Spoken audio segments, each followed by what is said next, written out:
Mesdames et messieurs, la gestion du quotidien, si nécessaire et si exigeante qu'elle soit, ne peut à elle seule constituer notre avenir. Sans ambition précise, il n'est point d'effort utile pour le progrès économique et social. Mesdames et messieurs, mes chers compatriotes, pour l'homme qui a permis de faire entrer la République de Djibouti dans le XXIe siècle, avec un projet de société, avec à l'horizon une transformation maîtrisée, progressive, concertée, intégrative et non excluante, je vous demande, mesdames et messieurs, de bien vouloir nous lever et applaudir comme il se doit le président Ismaël.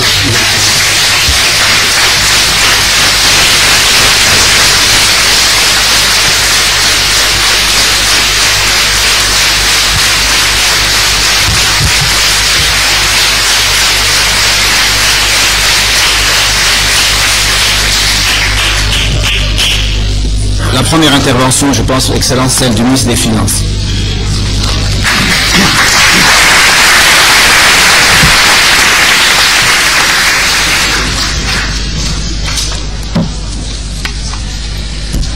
Merci. Son Excellence, Monsieur le Président de la République, chef du gouvernement, Excellence, Monsieur le Premier ministre, Mesdames et Messieurs les membres du gouvernement, Mesdames et Messieurs les membres du Parlement, Mesdames et Messieurs les représentants du secteur privé, Mesdames et Messieurs les représentants de la société civile, honorables participants. Voilà 7 années découlées depuis les derniers séminaires de réflexion sur l'action gouvernementale tenus en février 2002 dans ces mêmes enceintes. Pour le ministère de l'économie et des finances que j'ai eu l'honneur de diriger, c'est également cette année de réformes et d'actions entreprises dont vous pouvez être en mesure aujourd'hui d'en apprécier les résultats et leur impact sur le paysage économique et social de notre pays. Depuis 2003, la rigueur et la rationalité dans la gestion des dépenses se sont poursuivies, tout en accordant une priorité plus grande aux dépenses des secteurs sociaux et de la gouvernance, et en créant des conditions d'une croissance économique tirée par des investissements privés étrangers en forte augmentation. Mon intervention de ce matin sur le bilan de mon département qui, par sa position centrale dans la stratégie gouvernementale de développement, reflète l'évolution économique et les progrès réalisés par notre pays durant la période concernée sera axée autour des piliers suivants: la stabilité macroéconomique et la croissance économique, les réformes à l'origine des progrès, les perspectives et les défis. Stabilité macroéconomique et croissance. L'environnement macroéconomique de Djibouti s'est amélioré de manière notoire ces dernières années.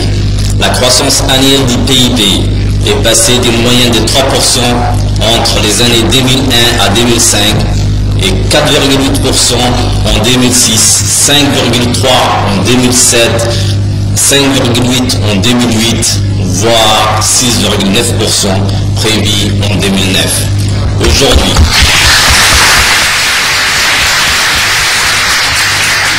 nous connaissons une période de croissance assez forte qui s'explique par les nombreuses réformes macroéconomiques que nous avons réalisées et par les importants efforts consentis par nos concitoyens ainsi que par le flux croissant des investissements directs étrangers, notamment dans le secteur du port et du bâtiment. Après avoir été maîtrisé durant les 5 dernières années, 2000 à 2005, au taux annuel de 3%, l'inflation n'a pas été contenue en 2007 puisqu'elle est passée de 3,5% en 2005 et 3,4% en 2006 à 8,1% en 2007 et 9,2% à fin 2008.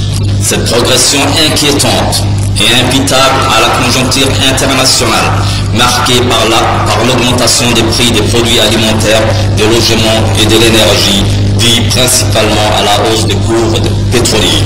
En revanche, L'objectif en matière de maîtrise du déficit du compte se situe à 3% du PIB, en moyenne, malgré la progression des importations liées aux nouveaux investissements. Concernant les finances publiques, l'excellente performance en matière de discipline budgétaire est à souligner. L'année 2005 a même dégagé un excédent correspondant à 0,2% du PIB et une réduction non négligeable des arriérés intérieurs. Le déficit a été de 2,5% du PIB en 2006, de 6% en 2007, résultant de l'augmentation des dépenses sociales, soit une moyenne sur la période 2005-2008 de l'ordre de 1,6% du PIB.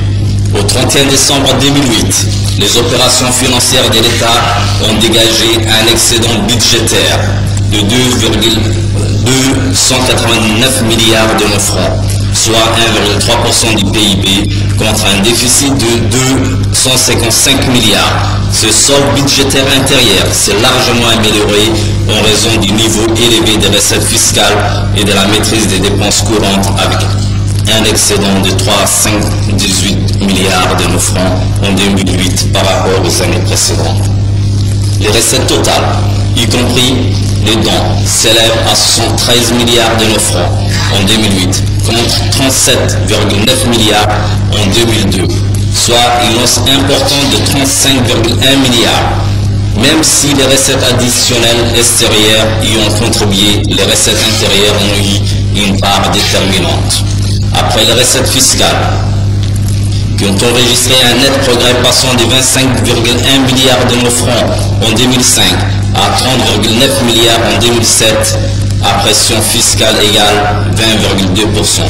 La modernisation de l'administration fiscale, marquée par un renforcement des ressources humaines et l'informatisation de la gestion et des efforts accrus en matière de recouvrement, la mise en place du paiement spontané, la diminution progressive des taux de la TIC justifie cette performance.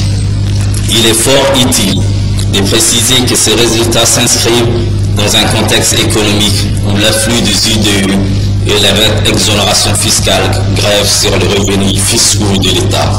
Dans les recettes non fiscales, les recettes des services augmentent grâce aux recettes des domaines qui ont enregistré en 2008 une hausse de 45% par rapport à l'année 2007, découlant de la parcellisation et de la vente importante des terrains. Et pourtant, l'année 2008 a été caractérisée par plusieurs événements qui ont eu un impact sur le budget national et auraient pu compromettre ces résultats. Certains facteurs endogènes et exogènes ont conduit à une augmentation des dépenses. Il s'agit notamment de l'appui budgétaire accordé à l'EDD pour plus de 5 milliards de francs pour éviter une augmentation du tarif du kilowattheure, de l'inflation à l'échelle mondiale qui a touché presque tous les secteurs et le conflit imposé de boomerang, sans oublier la crise financière internationale. En décembre 2008, les dépenses courantes se sont établies à 46,738 milliards de francs contre 29,584 milliards en 2003. Les salaires constituaient la principale composante des dépenses courantes. La masse salariale a augmenté. Elle est passée de 14,721 milliards en 2003 à 22,176 milliards de francs en 2008, résultant des recrutements dans les secteurs sociaux pour lutter contre la pauvreté. Les charges salariales en 2008 représentent 63% des recettes fiscales et plus de 43% des recettes totales. Hormis les recrutements, les facteurs principaux ayant contribué à l'accroissement de la masse salariale sont principalement le dégel des avancements, 500 millions de francs en 2007, plus 790 millions de francs en 2008 et 980 millions en 2009. L'harmonisation de la solde au sein des forces de défense et de sécurité par le biais du barème unique entré en vigueur en 2007 est estimé à plus de 1 milliard de francs sur les 3 années à venir. la révalorisation des salaires de la justice, du personnel de la santé, des journalistes, etc. La généralisation du paiement des avancements des établissements autonomes subventionnés par le budget de l'État et pour les retraités.